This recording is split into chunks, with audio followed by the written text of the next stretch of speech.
Hi, Assalamualaikum, and very good evening to all of you. Okay, so today I would like to introduce myself. My name is Miss Marhain Binti Muhammad, and I am the moderator for our topic here. So it is both an honor and a privilege to welcome to all of you today's panel forum on alternative assessment methods in primary science, which is a platform where expertise, experience, and educational vision coverage in the pursuit of excellence. So our discussion today is driven by a shared goal to rethink on how to elaborate student learning in ways that are authentic, inclusive, and reflective of 21st century competencies. So, as we move beyond conventional paper and pencil testing, it is imperative that we embrace diverse modes of assessment, which is including oral examination, observational technique, hand-on practical projects-based tasks, and curated student portfolios. So, this approach, when meaningfully implemented, not only capture academic understanding, but also encourage critical thinking, creativity, collaboration, and lifelong learning. The purpose of today's forum is actually to listen, share, and reflect on how we can use different methods of assessment, such as oral tests, observations, practical work, projects, and portfolios, to better understanding our students' learning and abilities in science, especially. So, let me take a moment to introduce of our panel's members. First of all, is our respected primary school teacher, Miss Sinyi, who brings experience from the classroom. Hi, Miss Sinyi. Okay, next is Hi. our school principal, Miss Nadia, who trains future educators. The third one is a university lecturer, Miss DESANDRA, who is offering views from the academic and research side. Okay, next is a State Education Department officer, Ms. Kokila, who understands school level practice and policies. And the last one is a Curriculum Division officer, who is MAZIAH, who guides what happens at the national level.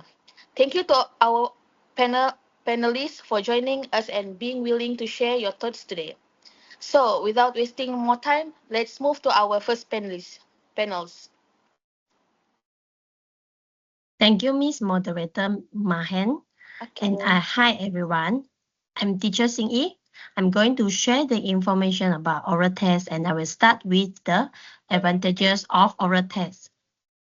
Firstly, it can promote verbal expression and understanding, which encourage students to explain more in scientific concepts with their own words, which indeed help teachers assess their conceptual understanding rather than rote memorization.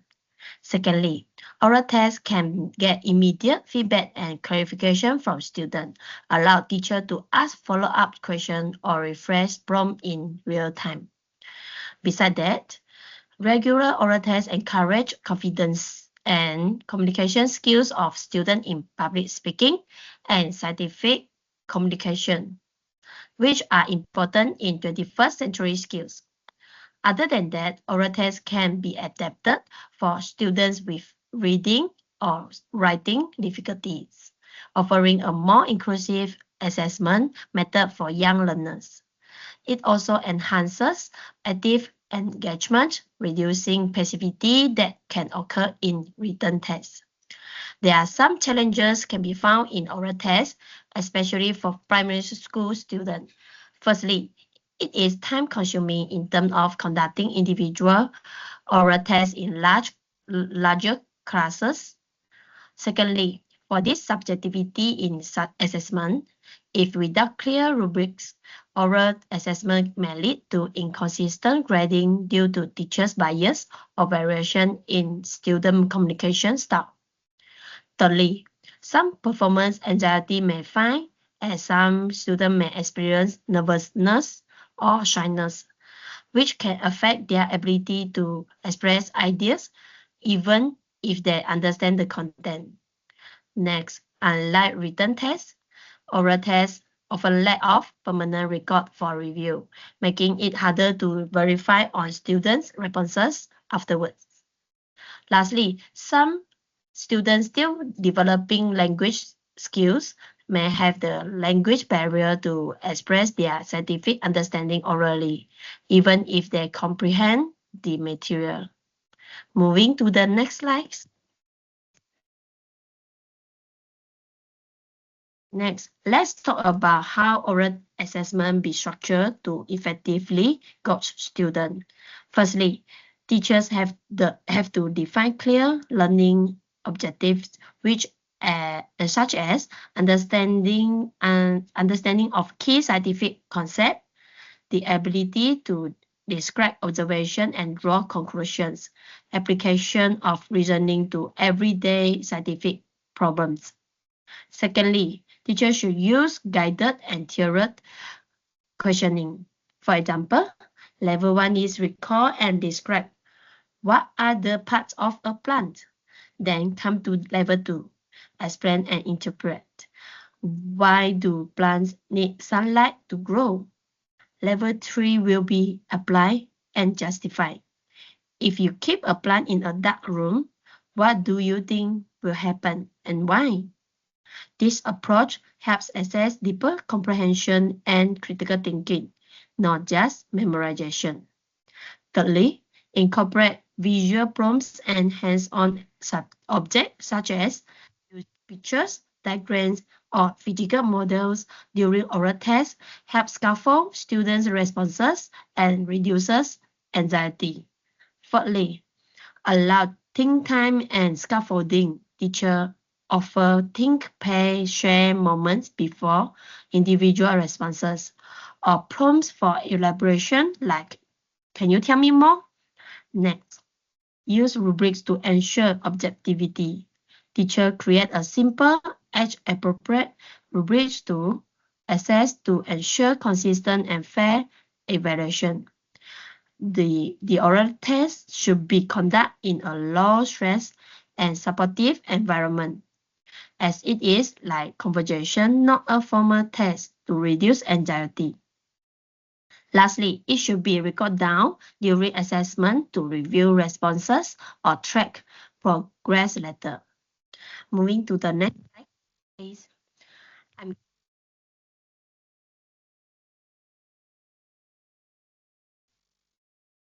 Sorry, Sinyi, Miss Sinyi, we can't hear you.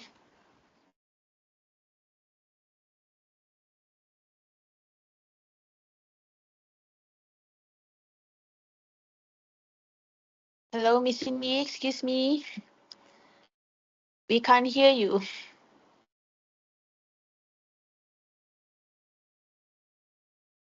Sorry to all our panelists. Maybe we have a technical error. It's okay. Hello? Can you Yeah. hear me? Sorry. Why again? We can hear you. We can hear you.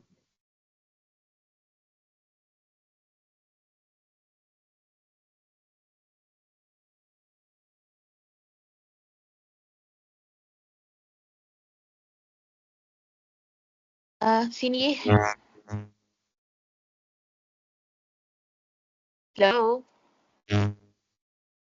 Yes, so sorry. Can I continue? And can you? Okay, Yes. sure. Okay.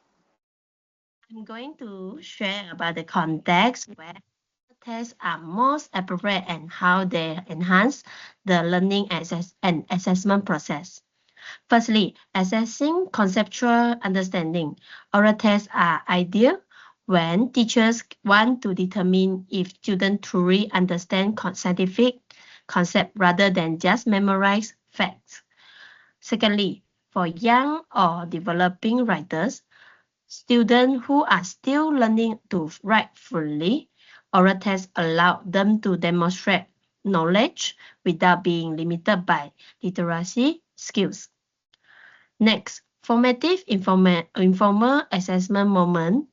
Use oral questioning during experiments, group activities, or observation. Provides immediate insight into thinking and help guide instruction. Lastly, for English language learner, ELL, or diverse learner, oral tests, especially when support with visual offer ELL students to the opportunity to use spoken language and build confidence in scientific vocabulary. Moving to the next slide, please. Next slide, yes. How oral tests complement written tests? Firstly, it can broaden assessment coverage, as written assessment often emphasize recall and factual knowledge. Oral tests can probe higher order thinking, such as reasoning, explaining, and hypothesizing. Secondly, it offers real-time clarification and feedback. Teachers can immediately clarify misunderstandings, provide feedback, and adjust questions on the spot, which something not possible in written assessments. Thirdly, support the holistic understanding of students when both oral and written assessment combine. It captures both content mastery and communication skills. Lastly, encourage verbal scientific language. It builds student ability to articulate ideas clearly and confidently, which support later academic writing.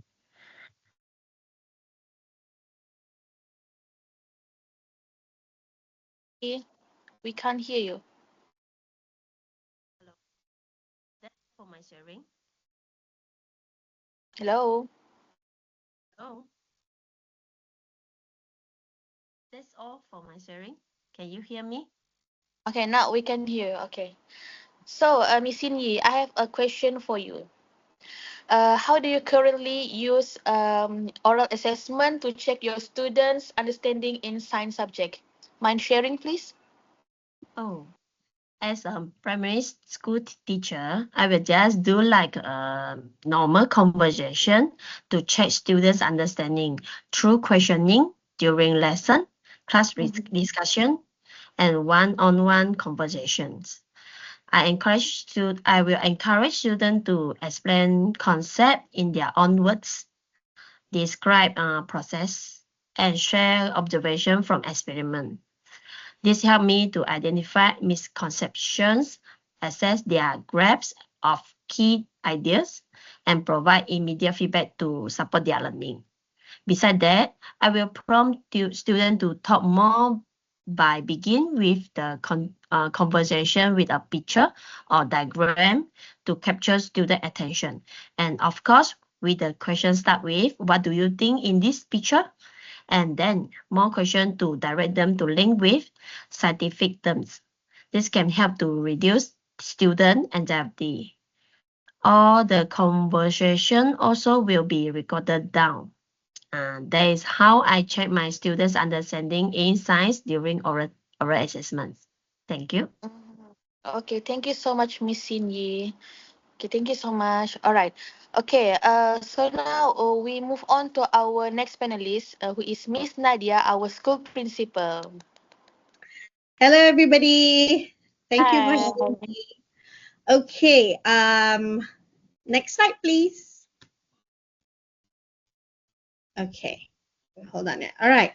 Okay, so everybody, as I said, thank you for having me. I will be talking about observational assessment. Now, before we go through the topic, I just want to let you guys, all of you know, a little bit about what is observation. So I have highlighted the one that I feel is important in this in this slide.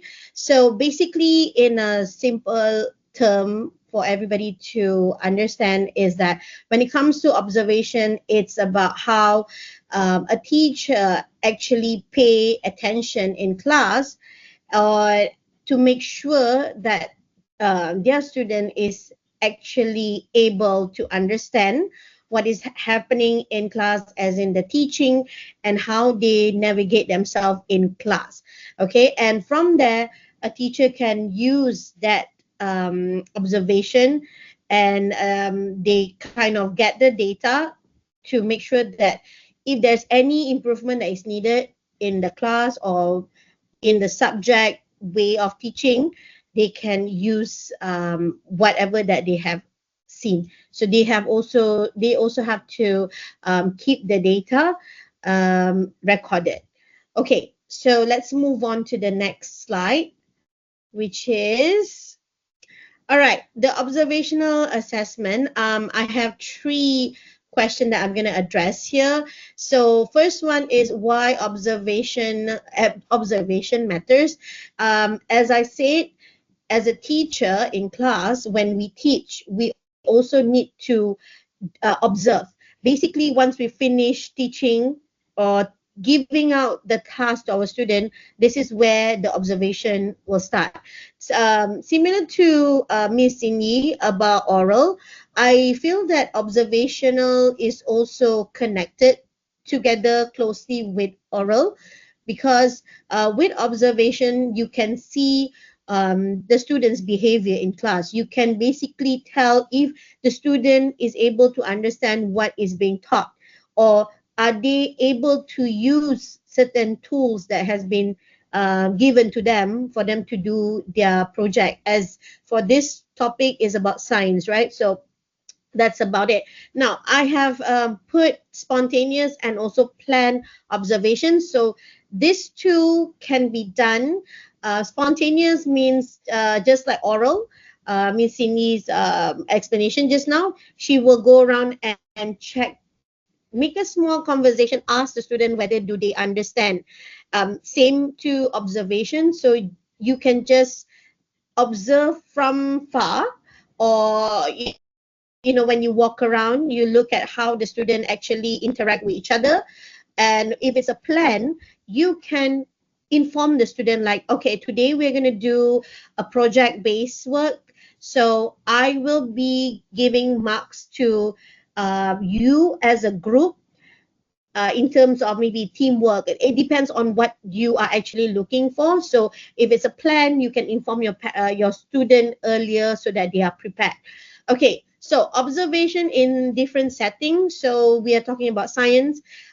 This one again, it's really good in terms of if a teacher brings them to the science lab example. Okay, so from there, is the student able to use all the tools? Are they able to listen? Are they able to follow through what is being instructed to them to follow? So from there you can see, okay, and you can also make some adjustment if you see that the students are struggling individually, or if they are in a group.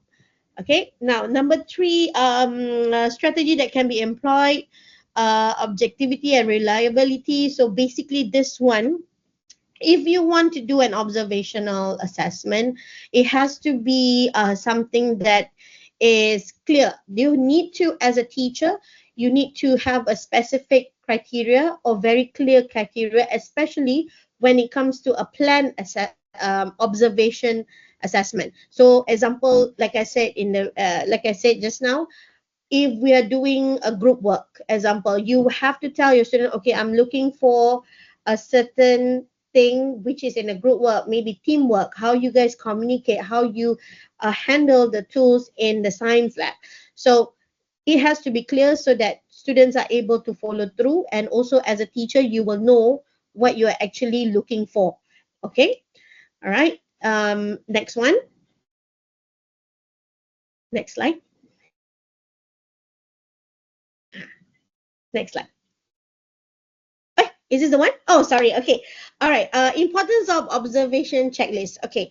So as per what Ms. Inni was talking about for oral, everything must be recorded. So for observational as well, you need to have a checklist. This one will be basically for it can be the formal, or it can be the one that you just glance through. It's up to you basically. But with the checklist, it will help you have a structured assessment, and because you have your criteria that you're looking for, and with that you will be able to give a structured feedback, which will be helpful for both student and also parents if you are communicating with the parents itself. And then you can also identify which part or which skill that that particular student is lacking, or maybe as a general, like the whole class, are they not able to understand certain things or certain instruction that is given to them. So a checklist is important because we're not only looking, we need to also use the data from it and put it in a proper form. Okay, and then I think this is the last one. Okay, next one. Yeah, okay. So this is actually an example of observational assessment. Now, it can be, this can also be used not only for teachers, but also for students. They can also do their assessment when, like they themselves will do to be the judge, like whether they are they able to follow through the lesson, or are they able to use the tools in the science lab, something like that. And there's a way to do it, which is to make sure that when it comes to the checklist, we need to have a rubrics. So the rubrics will give a guideline to a teacher on how to basically get the data correctly to form the feedback. Okay, and this type of assessment, you can create your own, because a lot of teachers have their own criteria, that they specific criteria that they will be looking into, or they can just use the one that is already been generated online, or they can always use AI to help them create a certain rubrics, and also the feedback form, the checklist. Okay, so that's from me, and yeah, thank you. Thank you so much, Miss Nadia. Okay, I want to ask, in your view, what is makes observational assessment reliable during science teaching? This is based from your view. Okay, based on my view, like I was saying just now, when especially when it comes to lab classes, um, the teacher have to observe, and from that they actually can, well, I must say, you can actually learn from what you see, how your student actually do their work. Okay, so if let's say your instruction is not clear, definitely the students will not be able to do certain things that you expect them. So I think observational assessment is important, and also it is used, I must say, it's used widely, not only in science, but basically in all of the subjects. So it will help the teachers to learn from what they can improve in their lesson itself. And with the oral assessment, I mean, the oral conversation, it Mm-hmm. connects the assessment better. Yeah. All right. Thank you. Okay, thank you so much, Miss Nadia, for your side. Okay, without wasting much time, we move on to our next panelist, who is Miss DESANDRA, our lecturer, University. Okay, thank you, Miss Ain, our moderator for today's forum. Hello, everyone. I'm Desandra, a lecturer from Unitar International University. Today, I will talk about how activities like fieldwork, projects, and portfolios relate to the assessment process. The traditional written test. Oh, I'm sorry. This is not my slide.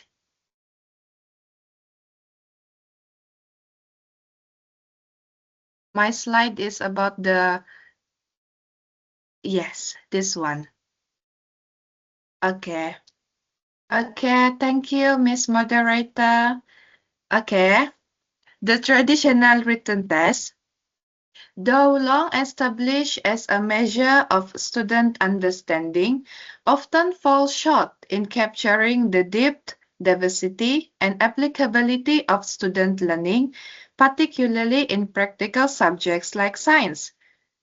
As education shifts toward a more student-centered and outcome-based model, it becomes essential to adopt alternative assessment methods that better align with real-world skills and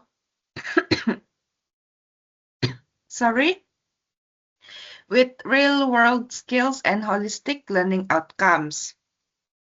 These tools not only provide richer insights into student learning, but also encourage engagement, creativity, and the practical applications of knowledge. Next slide, please.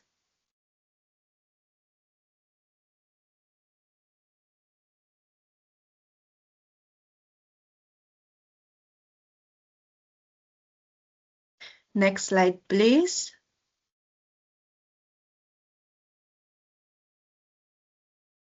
Oh, looks like, yeah. Next slide, please. Hang on. Okay. Thank you. Okay, sorry. Okay, it's okay. Okay. One of the primary benefits of incorporating fieldwork is the opportunity it provides for experiential learning. For Year 6 Science, a field trip to a local botanical garden can serve as an assessment opportunity where students can identify plant species, then categorize them based on observable traits, and record findings in a science journal. This type of assessment evaluates observation skills, data recording accuracy, and the ability to apply classroom knowledge in real-world settings. Projects, on the other hand, allow for deeper explorations and integrations of scientific concepts. A good example for Year 6 Science is a group project on how to create an eco-friendly mini garden. Students can investigate soil types, plant needs, and sustainable materials, then build and present their own mini garden models. This process assesses research skills, teamwork, problem solving, and scientific reasoning, which are areas not easily captured in a written test. Portfolios provide a longitudinal view of a student's learning progress. A Year 6 Science portfolio might include lab reports, diagrams of the human body systems, reflective entries after experiments, and photographs of completed models or investigations. While the portfolio itself is a collection of student work, the process of creating it, gathering evidence, selecting pieces, and reflecting on learning can be observed by teacher. This is known as observational assessment, which was shared by Miss Nadia, our school principal just now. Besides that, students' portfolios can allow educators to assess a broad range of competencies, including scientific communications and reflective thinking. Next slide, please. Okay, how do these forms of assessment encourage student engagement, creativity, and real-world applications of knowledge? These assessment forms naturally lend themselves to increase student engagement. When learners are involved in hands-on activities or creative expressions, their motivations and curiosity are enhanced. For instance, allowing students to design and test a simple water filtration system not only reinforces the science of filtrations, but also cultivates creativity and environmental awareness. Such tasks will challenge students to think critically and apply theoretical knowledge to solve tangible problems, thereby bridging the gap between school science and everyday life. Moreover, by providing choice and encouraging explorations, these methods cater to diverse learning styles. Visual learners may excel in drawing diagrams or building models, while verbal learners may thrive in oral presentations or science reflections. As Ms. Sini, our teacher, mentioned just now, the oral test can deepen the assessment of student learning by highlighting not only what the students know, but how they articulate and apply their knowledge. This inclusivity helps level the playing field and ensures that all students have a chance to succeed and demonstrate mastery in their own way. Next slide, please. Okay, what considerations should educators keep in mind when designing and evaluating fieldwork, projects, and portfolios? Okay, when implementing these alternative assessments, educators must be mindful of several key considerations. First, clear learning objectives. Assessment tasks must be directly tied to curriculum standards. For example, if the learning objective is to understand the water cycle, a student project could involve creating a physical model or animations depicting the process, ensuring alignment with the intended outcome. Second, rubric-based evaluation. To ensure fairness and consistency, detailed rubrics should be used. A rubric for a science project could include criteria such as scientific accuracy, creativity, use of resources, and ability to explain the concept. Third, scaffolding and guidance. Students, especially in primary years, need structured support. This will become their guide in their learning. And the last one, feasibility and resources. Educators must consider time, material availability, and student accessibility. For instance, a home-based science experiment should use readily available materials to ensure equitable participations. In conclusion, in moving beyond the constraints of traditional written tests, fieldwork projects, and portfolios offer a richer and more comprehensive picture of student learning. That's all from me. Thank you.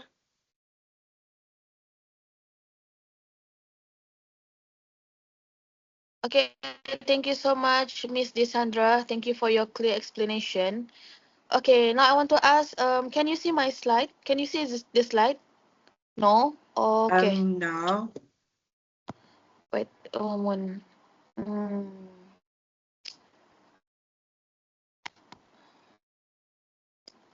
Okay, Miss Desandra.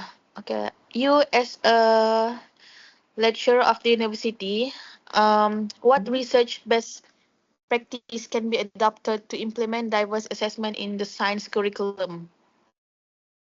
Okay. Implementing diverse assessment in the science curriculum is, of course, crucial to capturing a comprehensive picture of students' understanding, skills, and progress.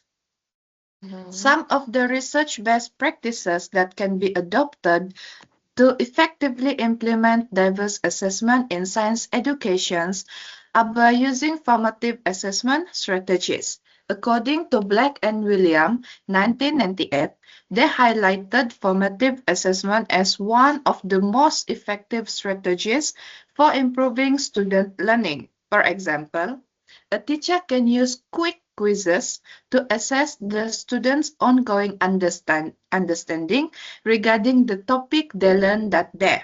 Next is performance-based assessment.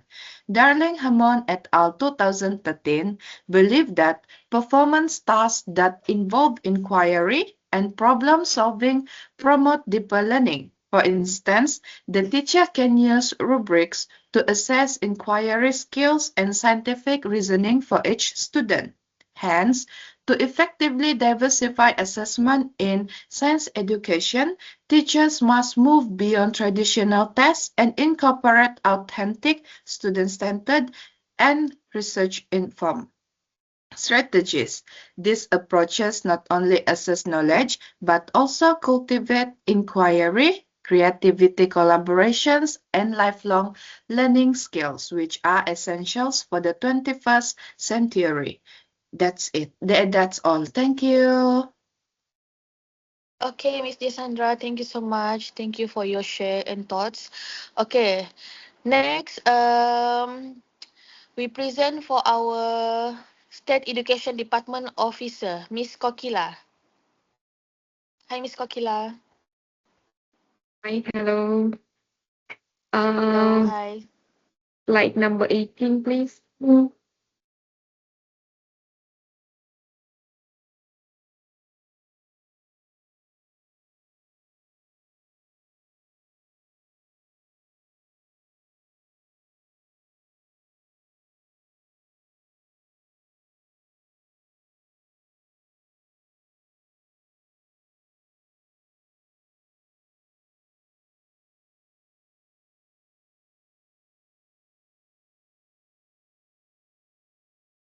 A moment, yeah. Okay, The okay. line is It's very breaking. poor right now. Hello? Hello, okay. Hello, everyone. Hello? Yes, we can hear you. Hello, guys. Sorry. My line is very poor. Okay. The line is very poor. I don't know what happened. Okay, Wait, never mind. I try to Maybe I try to Miss recheck. Sini, can you help? Okay. Miss Moderator, are you okay over there? Yeah. Now who is presenting? Me or who? Miss Who, Kokila, me, No, right? Miss- No. I mean for the slide. Kokila, No, I mean number. you can see my slide. The Yes, yes. slide is from. 18. Okay. Like Okay. 18. All right. Okay. Okay. Okay. All right. okay. Okay. Hi, Sorry. everyone. Can I Hi. start? All right. Sure. Okay. Hi, everyone, and thank you for having me here today. I'm Kukila, a part of State Department Head, and I would like to talk about on best practice and implementation integrating diverse assessment methods in primary science subject. As my understanding, written tests often focus on memory recall, but science is all about doing, observing, predicting, and explaining. To truly understand if our students are learning science, we need to look at how they think and act during the experiments. Other than that, how they communicate their findings and how they understand the concept of science, which can they connect to their real life. So I would like to discuss three questions to understand integrating diverse assessment methods, primary science subject. First question is, what strategies can educators employ to effectively integrate diverse assessment methods into their teaching practice? For this, we do encourage school to adopt a mixed assessment methods, which include science journal, where students can write, draw their predictions and observation. And secondly, rubric-based assessment. During experiment, they help them to handle equipment, follow step by step, and record data. Other than that, group project like building water filtration model, or they might can stimulate a food chain craft material. And lastly, oral questioning and presentation, where students can understand more than a worksheet. Second question, how can assessment method can be tailored to meet the needs of individual learners and promote inclusivity? In primary school, especially with mixed abilities, we must allow students to show what they know through drawings, models, and oral responses. And for those who with difficult in learnings, use pictorial instructions, offer extra time for them to understand the subject more. In rural areas, we have seen success by letting students to use local materials and their own language, which is a mother tongue language, to understand the subject more, and they can explain it in the real life. And next slide, please.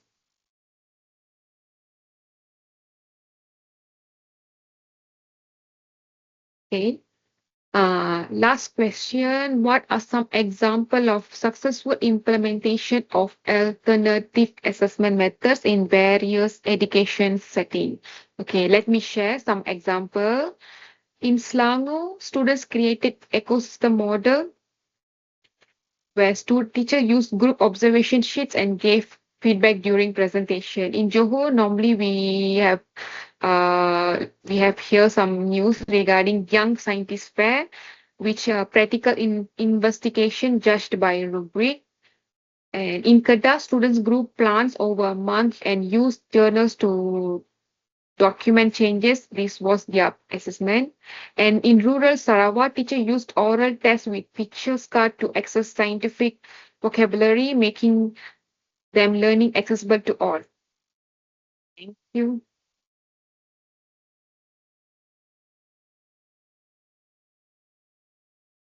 Okay, thank you so much, Miss Kokila, for your sharing. Okay, you, Miss Kokila, as the state of department's heads, okay, how does your department support school in implementing oral assessment for science subject? Okay. Thank you for the question, Ms. Ain. Our department supports schools by providing standardized oral assessment guidelines, including question banks, marking rubrics, and sample script tailored for primary science subject. We also conduct teacher training sessions focused on oral questioning techniques and formative dialogue during science activity. To ensure consistency, we encourage peer moderation and recording samples for reflective feedback.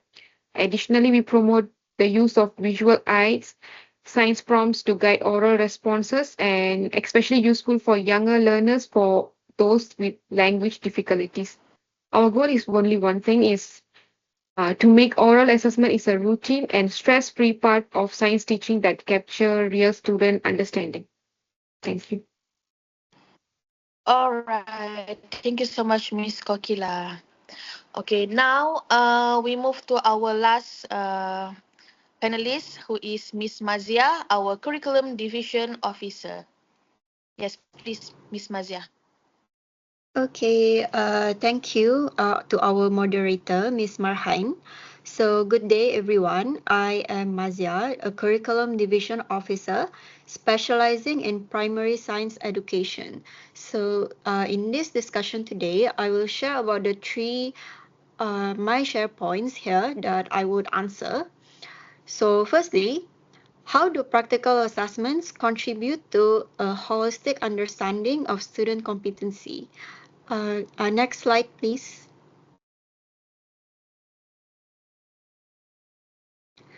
So, to answer the first question, practical assessment actually plays a vital role in providing a well-rounded view of a student's scientific understanding and skills. So these practical assessments actually go beyond written tasks by engaging students in hands-on tasks where they can demonstrate their ability to observe, as per explained by our school principal just now, Ms. Nadia, on the observational side. And then they could also investigate, measure, and apply concepts in real life or simulated context. So it's not just about factual knowledge, it's about their skills, attitude, and scientific thinking as well. So for year 6 science students, this approach actually helps to assess not only their knowledge acquisition, but also their skills such as inquiry, problem solving, and collaboration. So by observing how students perform these tasks, teachers like Ms. Senye can identify the strengths and the areas for improvement that may not be evident through traditional assessments, resulting in a more complete picture of the learner's competency. Okay, next slide, please.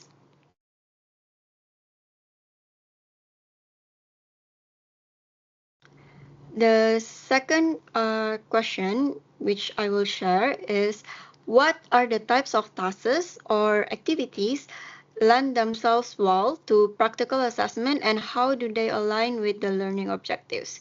So tasks such as conducting simple experiments like a water absorption test, where these students use a few types of materials and do the water absorption test, which shows different materials have different properties. So simple experiments like these, or constructing models, classifying materials, and recording observation in science journals are well suited for practical assessment.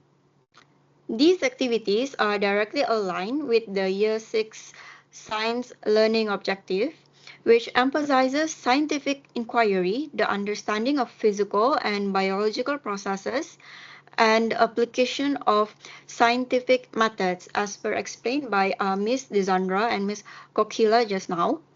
For example, an activity requiring students to test how shadows change with the position of light source aligns with the objective related to light and shadows, while fostering observational and critical thinking skills. So such activities provide evidence of learning in action and promote conceptual understanding through experiential learning.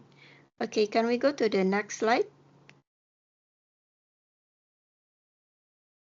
Okay, the third share point is how can practical assessments be integrated into curriculum planning and instruction? So to integrate this practical assessment effectively, they must be embedded in the teaching and the learning process from the outset. So this involves aligning assessments with learning outcomes and planning lessons that naturally incorporate hands-on investigation and experimentation. This has been explained by our lecturer just now, Ms. DESANDRA, and a few examples have been shared also by our State Department Officer, Ms. Kokila. So during the unit planning, teachers can map out practical tasks as checkpoints in gauge to understanding at various stages. For example, after a lesson on plant growth, students might be tasked with designing and monitoring a plant growing experiment. So including these assessments as part of their regular instructions in class not only ensure curriculum alignment, but also reduces assessment fatigue by making evaluation a seamless part of learning. So that is all for my sharing today. Thank you. All right. Thank you so much, Miss Nadia, for your point. Okay, so now I have the last question for you. Okay, how is flexibility in assessment methods promote to support differentiate learning in science? Okay, thank you, Ms. Marhain, for the question. So, in my opinion, flexibility in assessment methods is crucial to meet the diverse needs and the learning styles of students. So, in science subject particularly, this means offering a variety of assessment modes such as oral presentations, group projects, hands-on investigations, and visual representation, so that all students have equitable opportunities to demonstrate understanding. For learners with different strengths, such as those who excel in practical work over written tasks or those with language difficulties, varied approaches actually ensure their inclusivity. It makes them feel included in class. So differentiated practical assessment also allows teachers to adjust the complexity or format based on the individual or students' learning profiles, thereby promoting a more student-centered and responsive science education experience. Thank you. All right. Thank you so much, Miss MAZIAH. Okay, now before we end, okay, as we conclude this intellectual, stimulating, and thoughtful provoking session, so please allow me to express my deepest appreciation for all the panelists tonight. Okay, for your insightful reflections, practical wisdom, and progressive idea. Okay, may this forum serve as springboard for continued professional collaboration and meaningful transformation in our assessment practice. So on behalf of the organizing team, thank you once again. Assalamualaikum warahmatullahi wabarakatuh. Thank you so much. Thank you, everyone. Thank you.